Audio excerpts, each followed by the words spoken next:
Hello, and welcome to the Landcast. On today's episode, we have Rosemary Curley. Rosemary is a foundational member and current leader of PEI's environmental movement. Today, we talk about the history and inauguration of PEI's movement, as well as conflicts and potential synergies between biological conservation and sustainable forestry. The Landcast is brought to you by a collaborative initiative between Environment and Climate Change Canada and the PEI Forests, Fish and Wildlife Division. The initiative is called Forested Landscape Priority Place for Species at Risk Program. Thank you so much for tuning in today. If you have any questions about anything that we discuss, you can reach out to me directly. My email is john.skierman@stoiclanduse.ca. Thank you so much and enjoy. I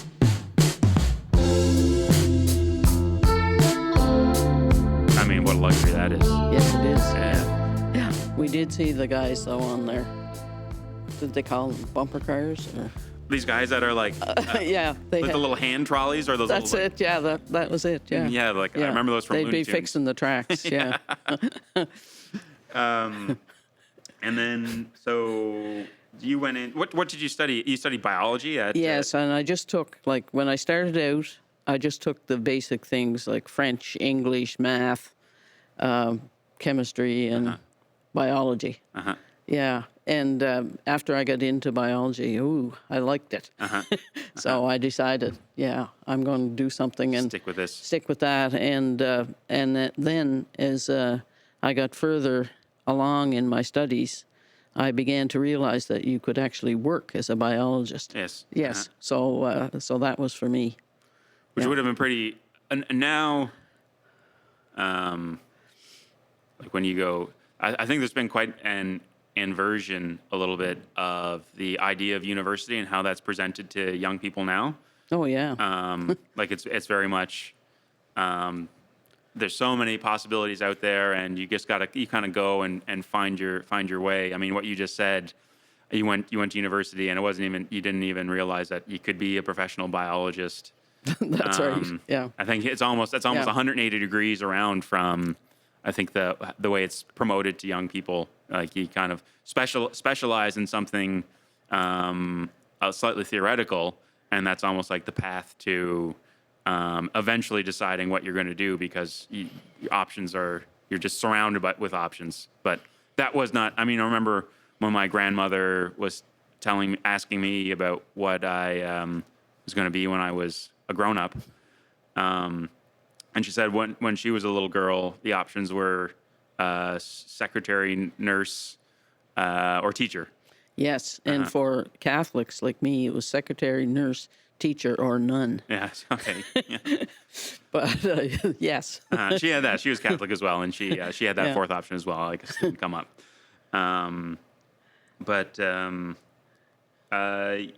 Yeah. So I mean, what did you remember specifically? What it was that it was just something just kind of clicked, or any specific experiences that you had, or mentors that you had? I think when getting into third and fourth year university and taking the courses from Dr. Ian McQuarrie and Daryl Guignon, they were concerned with ecology and the outdoors, and so that that really brought it home. And I had a summer job working for Daryl, so that was a lot of fun. And we learned a lot. They had a wildlife management course, and also an ornithology course, and mammalogy. Yeah, so there was practical information that we were learning. Yeah. And they were very inspirational teachers, really. Sure. They saw a need to have a lot more conservation in the public eye, like practices that should be used, and whether government was doing the right thing or not. They might tell them what was the right thing. And just for reference, this was probably in the 70s? Yes, in the early 70s. Okay, Yeah. Do you recall, like, maybe you could elaborate a little bit more on what the Daryl's or Dr. McQuarrie's specializations were? Well, I think they were really generalists. Yes, okay. Yeah, more so. I mean, Daryl studied eiders on the St. Lawrence. That was for his master's. What? Studied what? eider ducks. Oh, on ducks, the St. okay. Lawrence, colonies of ducks. And so if you look at, what wildlife divisions were doing in that time, they were regulating fishing, hunting, and trapping. And so I think, we sort of leaned to looking at all those issues, what they might be, whether it was what the harvest season should be, or the length of the season, or how many they should take, and what could be done for the fish, the Atlantic salmon. I mean, Darrell was really high on saving the salmon. So there was a kind of a mission there that we embraced. Yeah, and I guess some of the like the quantitative methods that you'd use to generate the parameters that you're using to support those decisions, they probably would be. I mean, they certainly would have been a lot more frontier at that time than and now it's pretty much textbook material. They weren't elaborate. No, you don't. You're counting fish. Right. But, or counting ducks. But there's I guess there's a sampling methodology and an analytical methodology that we were probably coming together in a way that was probably novel for the people that are just setting policy. Yes. Yeah. Yeah. Did you ever go out on any of those expeditions with those guys? Sounds pretty interesting to go and count ducks out in the St. Lawrence. No, not in the St. Lawrence, but on PEI. Yes. Once I graduated from university, I was, fortunately for me, hired by the province in the wildlife division. So that was one of my jobs, to count ducks. Wonderful. Duck. And it sounds better. We did duck surveys, waterfowl surveys. Yeah. And documented, when the broods were out, all that kind of stuff. Yeah. Similarly, I count trees for a living. Yes. But we're establishing timber inventories here. Right on. Yeah. Yeah. So you wrapped up your education at UPEI in the 70s, and in the book here you talk about in that era from the 70s and up through until the 90s, you talk about some pretty formative moments in PEI's conservation history, especially in terms of legislation that was established. Do you remember being involved in? And maybe you could touch on a couple of the specific ones that you talk about in Time and Place here, and maybe you can make that setting kind of real for listeners. I think one of the big things that happened there in the early 70s was the establishment of the Island Nature Trust. Yes. And there were public meetings questioning, building a hotel out at Drosh Pond or Blooming Point. A lot of people know the beach as Blooming Point Beach. So there were public meetings, and Ian McQuarrie was one of the champions for doing nothing, for not building a hotel. Sure. Yes. But then, it took 5 or 6 years, and then the Nature Trust was established. So there was a couple of things. One was, would they have a national wildlife area there? And at the time, people thought that hunting would be not allowed, so it wasn't accepted. But then when the Nature Trust was formed, they acquired property. The government had bought the parcels that were going to be hotel properties. Yeah, and so the Nature Trust acquired those, and it was established. And Diane Griffin was the first executive director. And when was this? 1979. Okay. Yeah. Yeah. So anyway, so that was a big thing because, we didn't really have any conserved land outside of the national park. And we did have provincial parks, but it still remains the main issue for provincial parks is to provide recreation for people. It's not there. The conservation aspect is somewhat diminished in our provincial parks. I remember going and hanging out at Cabot Park, just off of Malpeque Bay, and that's like a little playground and a lovely beach. And there's some wild kind of coastal Krumholtz spruce there and things like that. Yeah. But it's definitely cut grass, right, for for the marram grass. There is a threatened plant. I think it's threatened. Okay. That's on the dunes there. Okay. Yeah, it's called the beach pinweed. Yeah. And, of course, there would be piping plovers there. Sure, But yes. you probably didn't notice them. Plovers are, and piping plovers are a household name.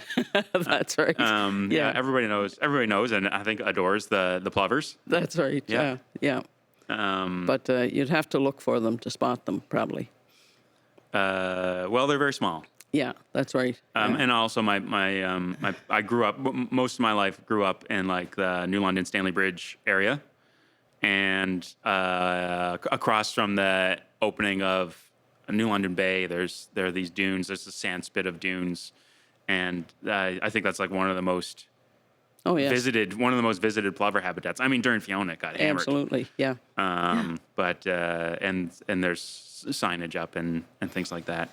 So the Island Nature Trust got established in the late 70s, going into the early 80s, and basically the strategy was proposed to amass funds to purchase like high conservation value tracts of land. That's the idea, yeah. And at the time, in the early 90s, I think, there was a challenge to set aside 10% of the land. Mm-hmm. And this was like a national, international goal. Yeah. And anyway, it was decided that PEI would protect 7%. Mm-hmm. Because that was all the public land we had. Right, yeah. There you go. So, done and dusted. Yeah, that's right. Yeah. So anyway, Gilbert Clements was the minister at the time of environment, and he was, he wanted to make great strides at getting that done. Mm-hmm. So right away, a number of properties were designated that had been identified earlier by Ian Macquarie as being very important. Yeah. So, yeah. I mean, the legacy of some of these people is pretty formative. Yeah, that's right. Or where would we be if it wasn't for some of these early leaders? I agree. Yeah. Yeah. Uh-huh. Yeah. And you're still active in Nature PEI?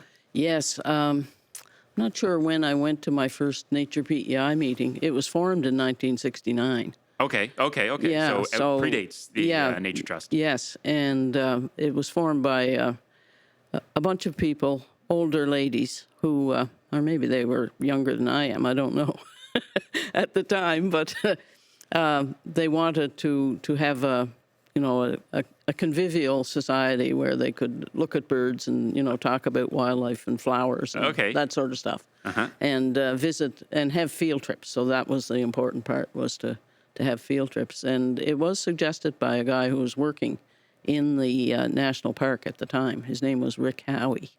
And so anyway, it was formed, and they had like bylaws, and, they had an executive, and they planned a lot of field trips. Mm-hmm. At some point then that evolved into having meetings with, public lectures, that sort of thing. Mm-hmm.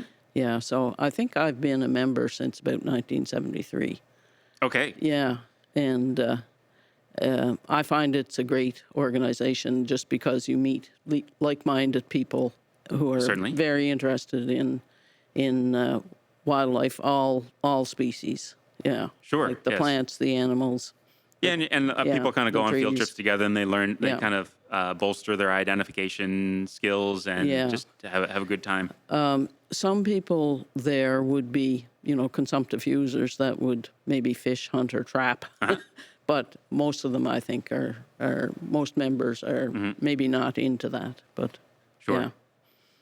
Yeah. I mean, hunters also play a critical role. Yes, that's right. And like the Wildlife Federation has been going. Well, at one time it was called the Fish and Game Association, and it was established in the early 1900s by legislation.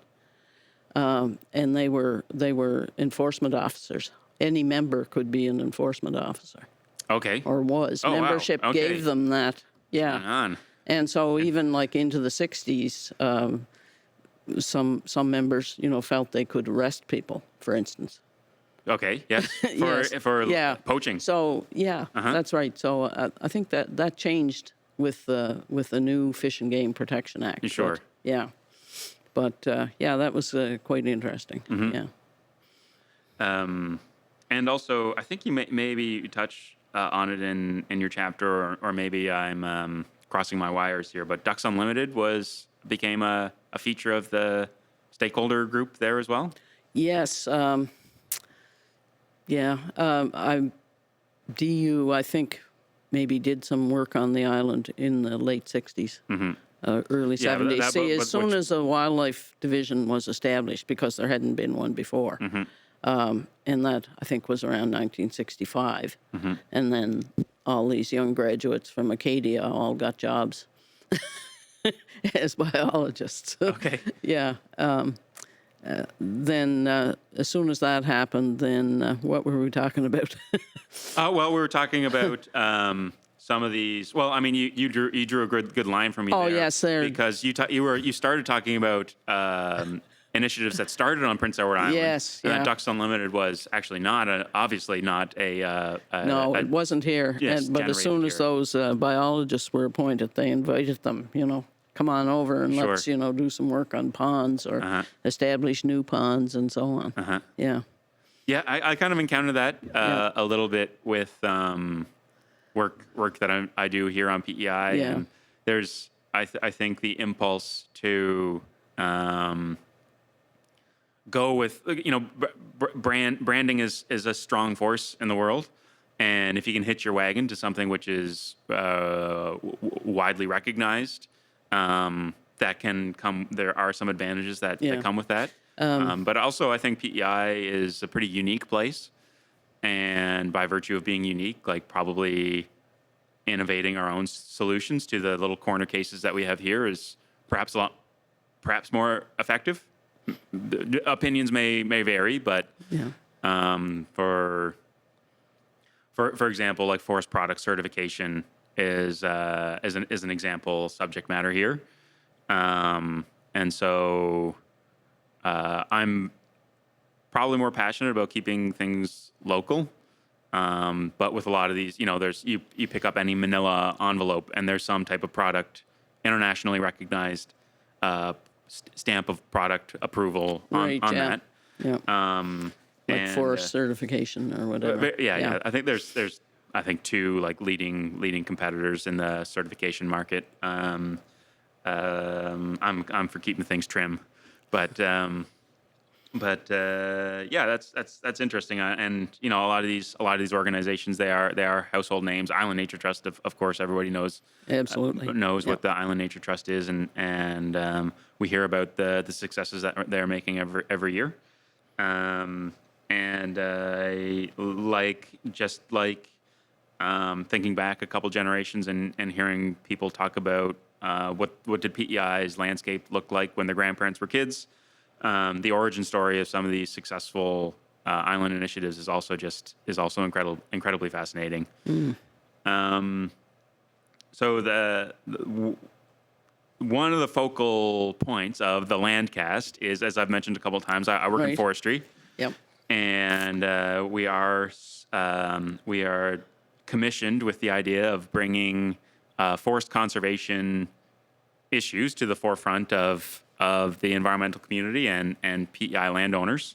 I'm pretty bullish, I guess, on the idea. Excuse me. I'm pretty bullish on developing PEI's forestry sector and managing more.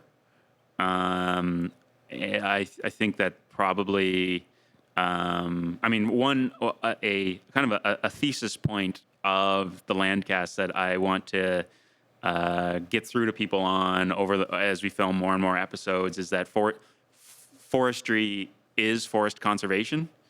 That I'm a big believer in utility as something that, like, I guess I'm kind of a materialist in that way.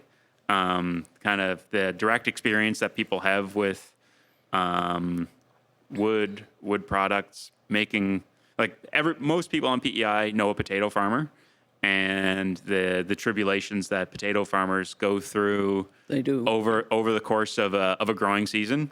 It's very often a topic of dinner conversation.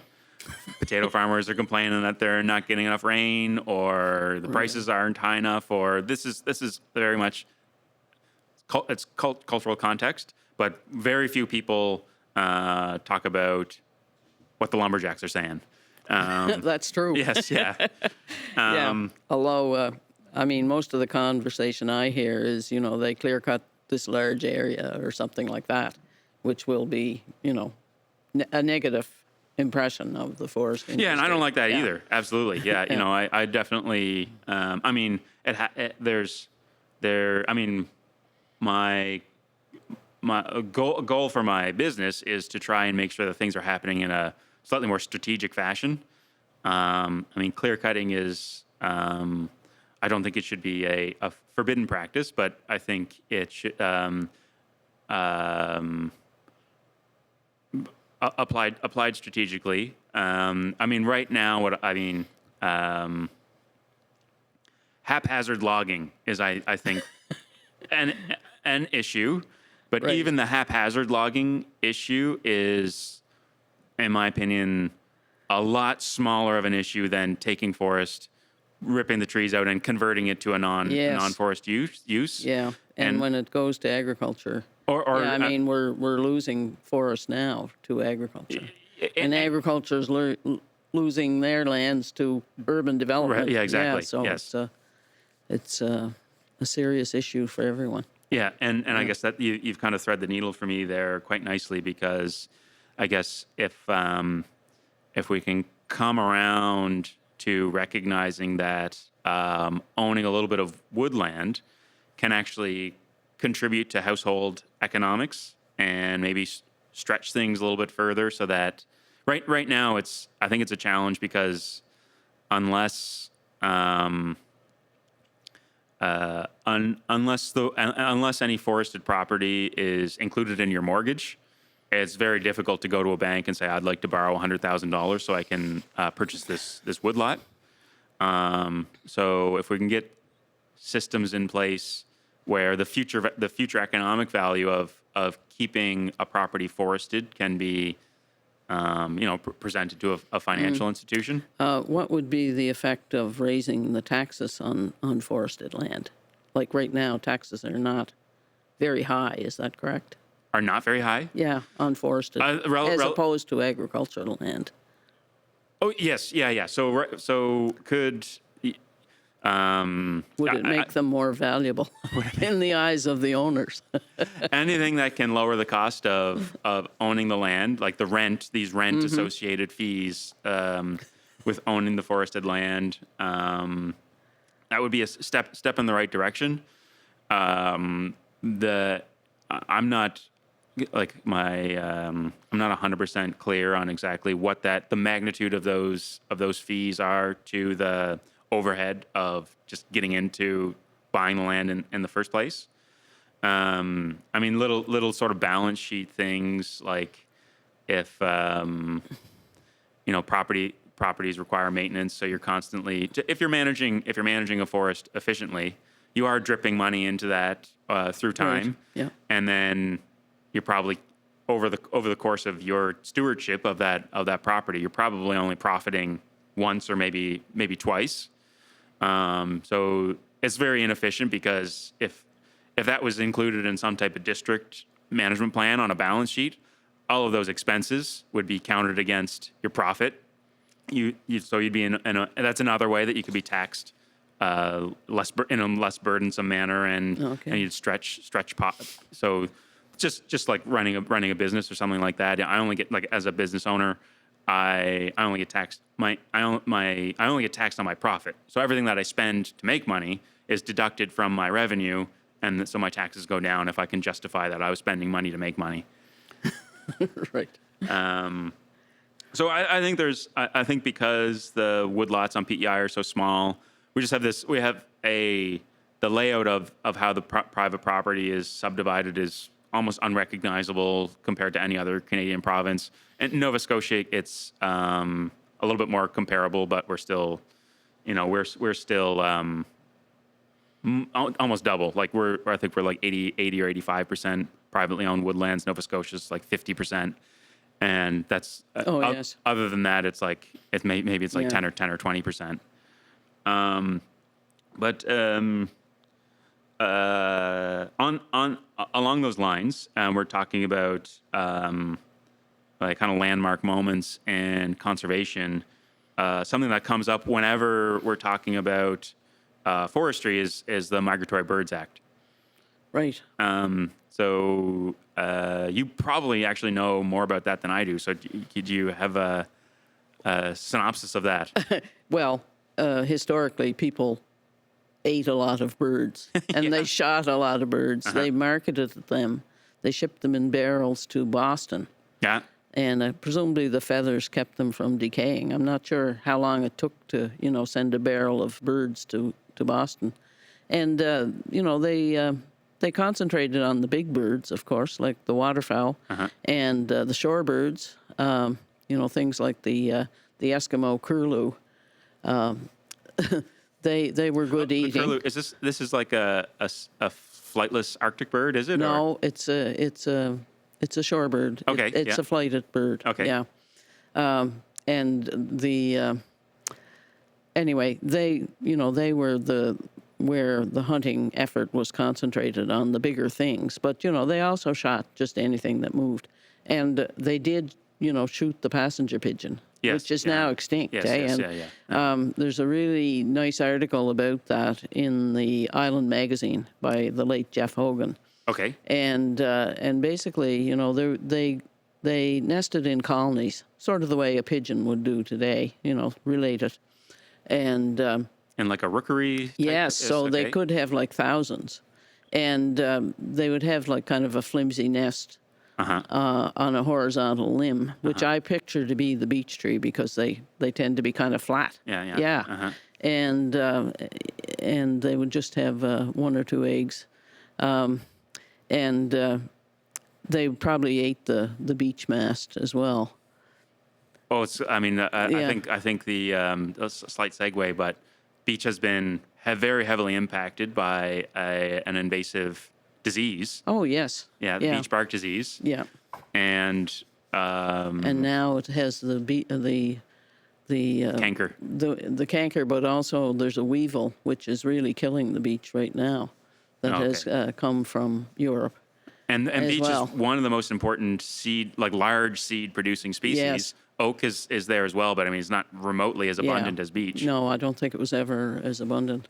No. And supposedly the beech was 80% of the forest in This is some descriptions. of Doug Sobey's work.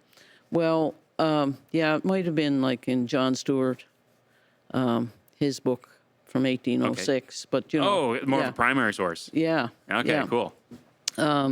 I hope I'm right.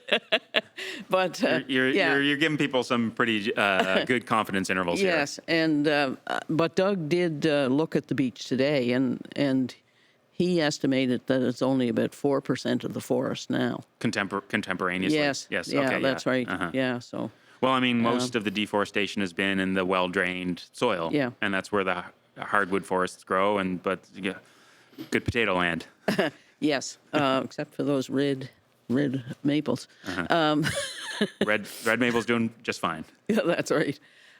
So back to the Migratory Birds Act. the migratory birds. Yeah, so there was a lot of market hunting, and it wasn't just occurring on PEI; it was occurring everywhere. Yes, of course. Yeah, so that is why the passenger pigeon Went was extinct. it consumed was to death. completely annihilated. Yes. I think it was by 1914, and also the shorebird hunt in general was a concern to some of the naturalists and people who cared down through the states there. So somehow the Canada and the U.S. got together and passed the Migratory Birds Convention Migratory Act. Birds, so they made a cross convention. Borders, yes. Yeah. In Europe, they still don't have a convention on migratory birds, they still shoot them and eat them in some places. Well, my dad still shoots wild geese. Yes, Canada oh, Goose. no. Yeah, but within a season. But that's not a concern because There's plenty. Yeah, there's plenty of them, and especially when we have them locally, breeding locally. Yeah. They're, I think they're looked at as more of a nuisance in a lot of cases, They're especially in they can city cover a lawn. parks and so on. They can cover a lawn. That's right. Yeah. Yeah. They're big. They're majestic, though. I mean, I was actually I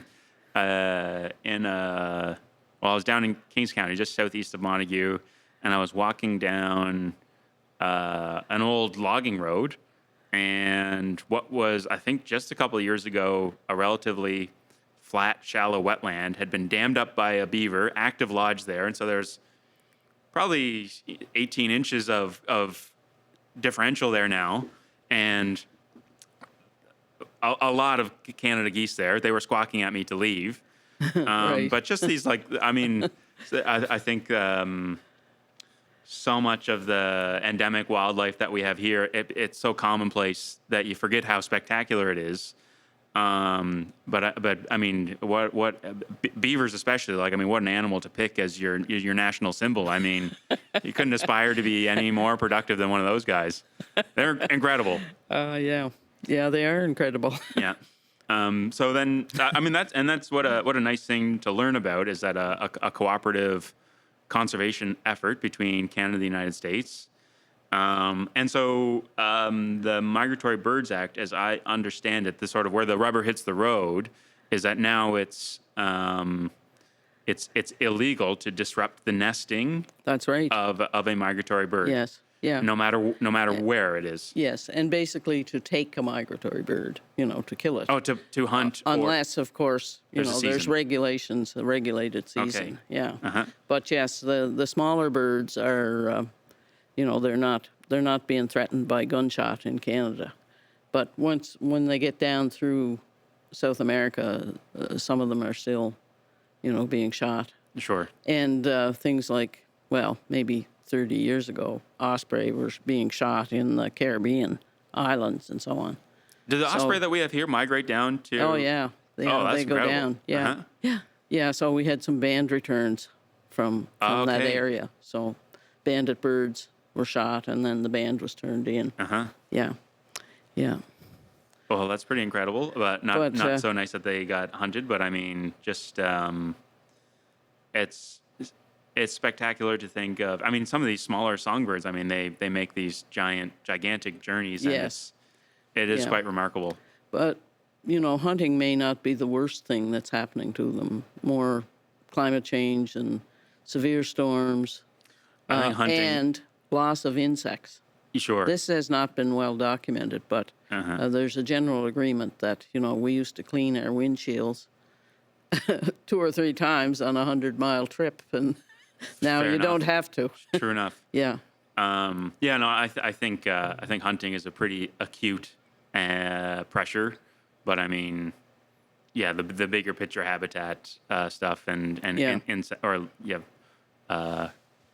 food basically. So after the Migratory Bird Act was brought in, then they hired conservation officers. Okay. And so on PEI, there was one guy. Okay. Yeah, and his name was Spurgeon Jenkins. Okay. Yeah, from Mount Albion. Okay. And where some of the Jenkins family still, has land today and so on. And he rode a horse back and forth across the island, apparently, enforcing the Migratory Birds Act. right. So I heard, stories about how he was outwitted. Of course, he only had a horse, right? So people would still be taking stuff illegally, but yeah. Yeah. So, he sounds like quite a cowboy. Well, I think he supplied, a lot of information. It's not that I've ever read anything that he really, that anybody wrote about him, but that he supplied information to other scientists who came here in the 1950s Okay. from the National Museum. So, yeah, he helped them out. He was a federal employee, too, Okay. so they probably knew they should, contact him. Right. I'm sure he was quite knowledgeable. Yeah. the bag limit for black ducks in the 1920s, it was up to like 25 birds a day or something like that. You know, it was set very high compared to what you could do today. I don't know, maybe 3 or 4. I'm not sure. I did encounter a black duck nest last summer. Yes. Deep in the woods, which Yeah. was quite a surprising finding for me. Like to find a ground nest of gigantic duck eggs. Oh, yes. And was it in the woods? Deep in the woods. Yes. Yeah, it was Yeah. abutting a wetland area. Yes. Sort of in the central district of like the southern half of Kings County. So there was it was probably like half a kilometer away from the nearest wetland. But I only time I've ever come across that, and it was a very impressive nest. Actually, there's probably 12 eggs in there, and the eggs were much larger than your typical chicken egg that you get from the grocery store. Yeah. And And a lot of down. it was very stinky. Yeah. but very very cool. I remember that. I have a photograph of it of my office. Pertaining to how the Migratory Birds Act kind of interfaces with forestry, and the idea of trying to do forestry more efficiently and kind of increase the scope of it. Yes. There's a bit of a crossroads there. Yeah, and I think the Environment Department, Canadian Wildlife Service, they, sort of looked at this issue for many, many years that you're not supposed to destroy the nest of a migratory bird, but if you carry out forestry operations, through the nesting season, you're doing that. You could be and not know it. Yeah, very likely. And so now I know the province tries to keep from doing any forestry operations until August. Yeah. Yeah, because most of the birds have finished nesting. Sure. Not all, but yeah. Yeah, because it is so that is interesting. Yeah. It's a really tough challenge. I agree. Yeah, because it's pretty much starts now. That's right. And if you want to be extremely cautious, not harvesting any trees from beginning of May to early August. Yeah. That's a tough situation to navigate because or even June and July. Yes. Which is, I don't know how many people are harvesting in May anyway. Is there a lot? It's maybe, if you're servicing debt on logging equipment, which is, Oh, yes. Okay. hundreds of thousands, if You not have to a keep couple going. $1 million worth of gear, it's tough to take any time off. It's a difficult situation to handle. Like a moratorium on logging is so if you lose 1 month, it's almost 10% of your revenue. It's difficult. But I do think we can. The way I think about it is how can we do better? There's types of tree harvesting systems that we'd like to see promoted, as an alternative to high intensity harvesting, like a clear cut. Yeah, right. Reducing the harvesting intensity so that to regenerate hardwoods, you always want to keep a lot of shade on the site. And so you're trying, if you have maybe like a hardwood forest that's at an intermediate stage of development, very recognizable forest type where you'd have a mix of red maple, yellow birch, probably a lot of balsam fir mixed in there. You want that to advance to a more mature forest, trying to restrict harvesting to less than 50% of the timber that's there. Then you'll have lots of shade, and you're going to be favoring those more mature hardwoods like yellow birch, sugar maple, so switching from a higher intensity harvesting system to something which is lower intensity but higher frequency, with the compensating factor of a larger percentage of the total area being on rotation and cut every year. Okay. So from a bird impact perspective, by not cutting every tree, That's right. You're reducing some of the risk there. Absolutely. Yeah. And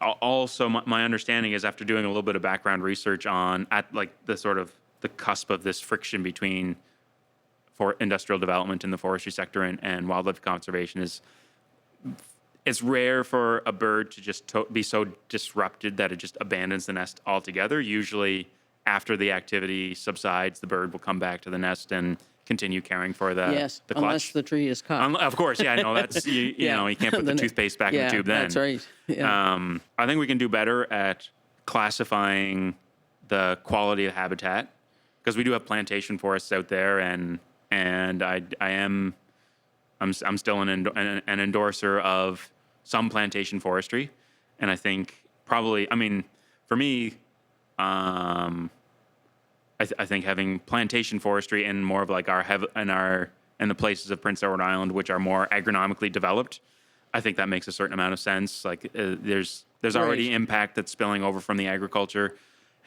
Concentrating our industrial kind of wood production efforts in those area makes kind of it stacks those risks up in a somewhat efficient way. And then switching to probably a more extensive timber harvesting strategy. So more of the areas on rotation, but the intensity is going down a little bit, and that's also compensated by slightly higher frequency. But then you're having larger trees which are surviving through multiple rotations of harvesting entries. If I could, I think probably the habitat element, which is the most sorely lacking from PEI's forests, is large old trees. Right on. Yeah. So if we could just focus on one singular element of retention, it's trying to get more trees that are veteran trees that are surviving through many rotations. Right on. I think that's probably so we can kind of do a better job of presenting the habitat to some of the rarer species, and then if those elements can be protected a little bit more efficiently. Yes. And so we can kind of hybridize the more efficient forest management with the conservation efforts, and that's a path forward that I see, which is, I think, a compromise. And I mean, if we there's a little bit of a bargain that I think has to take place, because if a person can't make a living as a lumberjack, then all of a sudden there's no forest management, and then there's no prospect. I'm speaking in very extreme kind of. Yeah. I'm reasoning in absolutes here, which you should never do, but for the sake of anecdote. But if we can't support a forestry sector, then all of a sudden the prospect of using the wealth that's generated by keeping land forested goes down even lower, and then I think that kind of erodes a little bit of the strategy that I believe. More conversion away from forest. Yeah. So that's a little bit of the scales of justice, I guess. Is anyone doing shelterwood cuts on PEI now? We have. I'm not sure if he's here yet.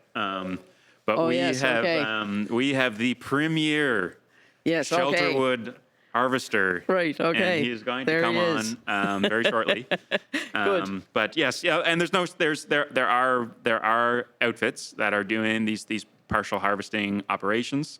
Just like, shelterwood is not one of these household potato farmer conversations that you have over dinner, but it's definitely a viable, commercially viable strategy.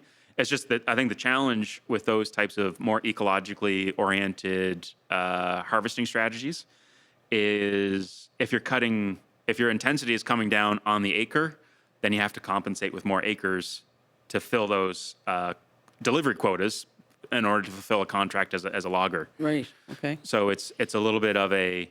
So you want a bigger forest.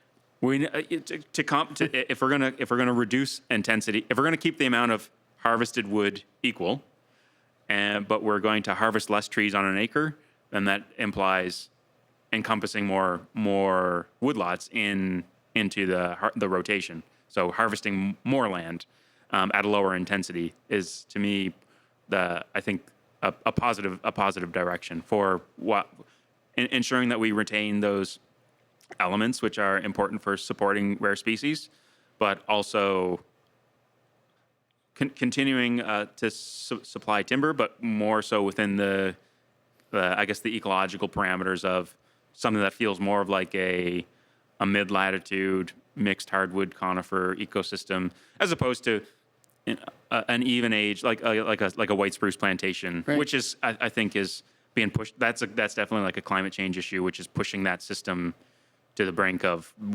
relevance here. I mean, I think temperature has gone up enough that those conifer plantation species are higher risk in terms of you're making like a 40-year time investment there. Yeah. So some, I think, interesting subject matter and perhaps room for collaboration between the forestry sector and the environmental movement. Well, I've heard always good things about that, but how often it is implemented appears More to be. like ecological forestry. Yeah. Oh yes, Yeah. yeah. Or the shelterwood harvest and so on.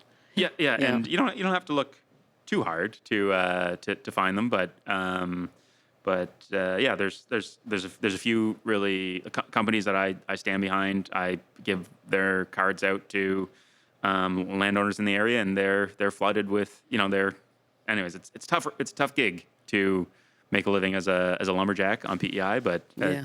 it is they're out there. One more thing I think to cover before we wrap up. Okay. And you were just on CBC not too long ago talking about this. Oh, yes. With the your mushroom quest Our mushroom. Yeah. and the opportunity for people to get involved with that through iNaturalist. Yes. And iNaturalist is like a wonderful invention. Yes. Done by a couple of organizations in California. Uh-huh. They invented it. And right now, the Smithsonian administers for the United States, and there's a kind of a consortium of organizations in Canada. Mm-hmm. The Canadian Wildlife Federation is sort of the face of it now, but also I'm sorry, I can't think of the other name. Anyway, the idea is to photograph nature, post it on the iNaturalist site, and then people will help you identify it. Mm-hmm. And so it becomes a catalog of wildlife species. And of course, it's everything from, sow bugs to trees. Mm-hmm. Yeah, it's expansive. Yeah. Yes. So many species. There's, I think, over 6,000 species now recorded on PEI, which is quite interesting. Yeah, A lot of insects, moths, and butterflies, and so on.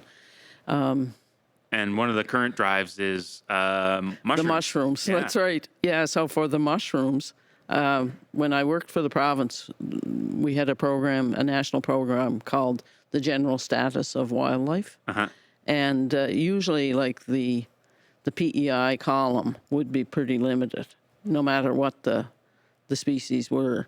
Like for mammals, we have a limited mammal fauna, and it's mostly natural. I mean, we have lost. The macrofauna were one of the first. They've to disappeared, go. but they still get a thing in the. They still get a note in the spreadsheet saying yes, they're extinct or they're extirpated yes, or they were whatever. here, now they're not. Yeah. Yeah, right. But for mushrooms, we had like 95 in 2020. Known species that are present here. Yes. Okay. Yes, and so, but the other provinces would have I think Newfoundland has somewhere around 1,400, Nova Scotia over 1,000, and so on. So we knew that we had like 10% of the recorded instances. instances. Knew that we hadn't looked. Yeah. So we just decided, and Ken Sanderson, who's works in GIS, he said, "Well, let's set up a project under iNaturalist, and and then we'll encourage people to look for mushrooms." So many looked. We have like over 800 observers. And so our total now is 1,000, and I think it's 1,011. When we did the interview, it was 1,003. Over 1,000. Yes, yes. So That's inspirational. and actually, we've sent a whole bunch away for DNA analysis. So these were being done through an outfit in, I think it's in Michigan. First I thought it was Illinois, then Idaho, Sure. or whatever. But anyway, it's free to us. The New Brunswick Museum is paying for ours. And so we've sent, like, I think around 1,200 specimens. They're paying for the the genetic analysis. Yes, that's okay, right. Okay, yes. Yes, yeah. So, and the results kind of trickle in pretty slowly, but because they're doing, time. they're doing other areas as well. And one of them, I think, is in California that they're doing. So. And California might have a couple more mushroom species than Prince Edward Island. And more people to look. Yeah. Yeah, but it's been quite exciting, to learn about the mushrooms, find the really exotic-looking ones, and and spread the news. And this is something, iNaturalist is it's like an app that anybody can download and set up a little profile. Yeah. Should go to iNaturalist.ca. Yeah, we'll definitely put that in the little video description so that people can click on that. For the Canadian one. Yeah. And yes, and so it's fairly simple to use, but you can explore everybody's observations. Yeah. And you can generate, information on how many have been seen, maps of where they are. We often find that there's not so much up in Prince County. I did an iNaturalist workshop in O'Leary, and we were just looking at some of the species distributions. And so one lady said, show us the coyote. And so we got the map up, and there was none west of Summerside. Identifications? Yeah. Okay. Oh, yeah, there weren't, nobody had photographed one west of Summerside.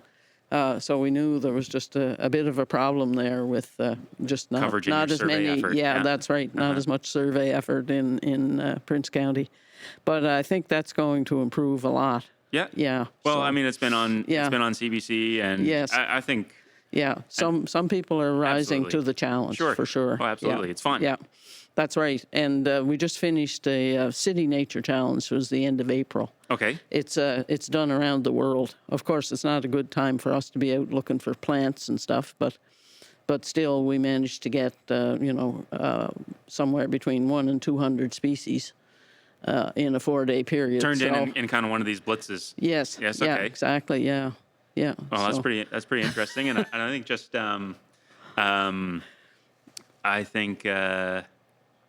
I think that's great inspiration for people just to know that there is so much variety. Yes. And I remember instances of learning about exotic wildlife and places so far off. Yes. And it's that seems so captivating, and here it just seems like there's something kind of beige about the wildlife that we have here. But then you start turning over stones, and you realize that you've only encountered the tip of the iceberg. Yeah. Yeah, I mean, we used to always think that the only endangered species were in Africa. Yes.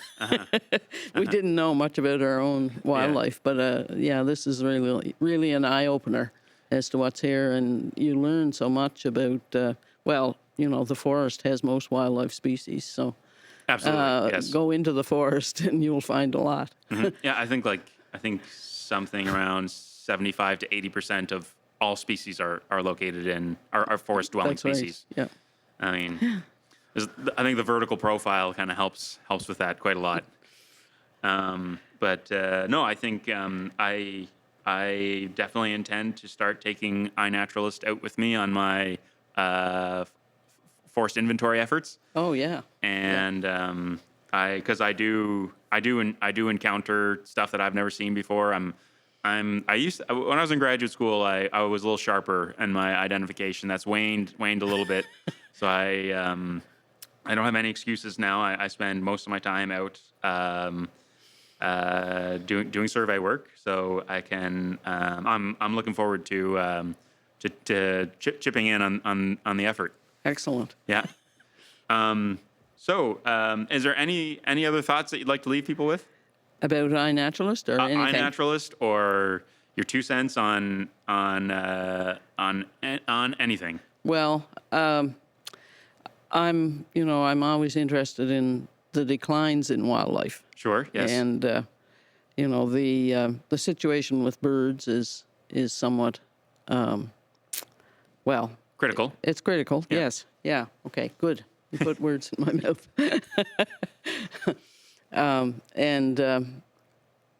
I don't know if we can do a lot about it. That's part of it. But we need more conservationists. There'll never be enough conservationists to advocate for wildlife, in my opinion. Sure. Yeah. Yeah. Well, I think that is 100% appropriate for Prince Edward Island because, we do need to. It's the forested landscape is privately owned. It's subdivided, Yep.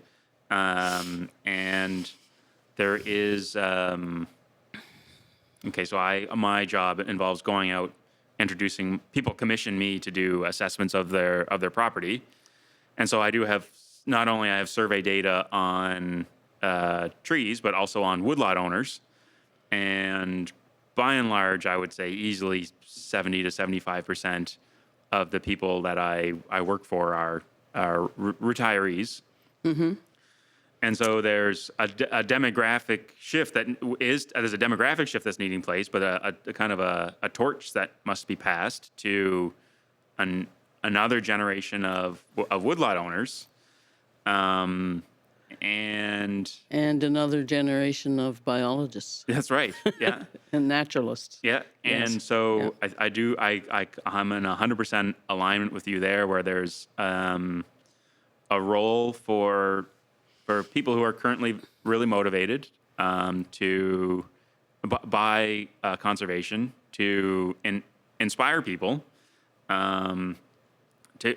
to get involved, and you can get involved by investing in forested property and making the commitment to keep it that way, whether it's going to be under a more strict kind of conservation paradigm, buy it, use it for recreation, and allow it to develop under its own devices, or if you can come up with a middle ground where that woodlot can contribute to household economics and contribute to the economy.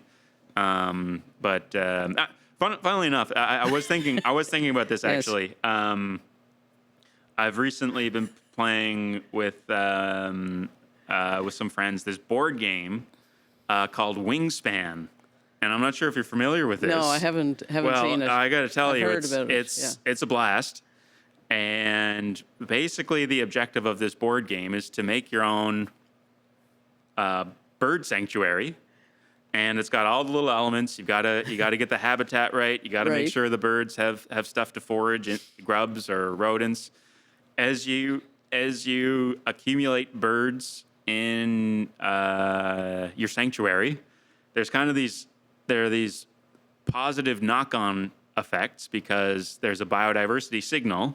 So if you get some raptorous birds in there, then all of a sudden it gets a little easier to start recruiting your scavenger birds because there's carcasses left over, and so there's a real kind of a lovely little anecdote there about biodiversity and the compounding benefits there. And I think I kind of had a moment because I think when I start my day thinking very much along these lines of expanding PEI's forestry sector and figuring out how we can make more money. And playing this game really, it touched me in a way. I was like, oh, we have to make this a priority as well. And I think that's a note that I believe you touched on in your chapter, where the way that our landscape is divided up, it really is like a direct reflection of our priorities. Absolutely. Yeah. And there are all these clever and impactful ways where I think just by bringing the subject matter into people's lives, we can help them make it a personal priority. Because otherwise, it really is difficult to, I think, break out of the rut of being so focused on money, really. How much for people earlier on in their career, it's like how can I possibly save up enough money to buy a house and start a family, and then when you're actually in that, and you're servicing debt on your house, and you have these dependencies, it's very tough to break out of that.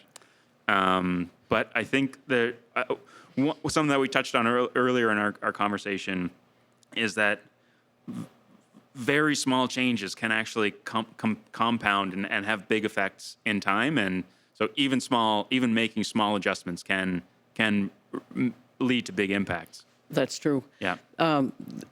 One thing we shouldn't overlook is climate change. Sure. Yeah, because, I mean, we don't know how to deal with that, and we don't seem to have enough programs in place to stop it, or some are being cut.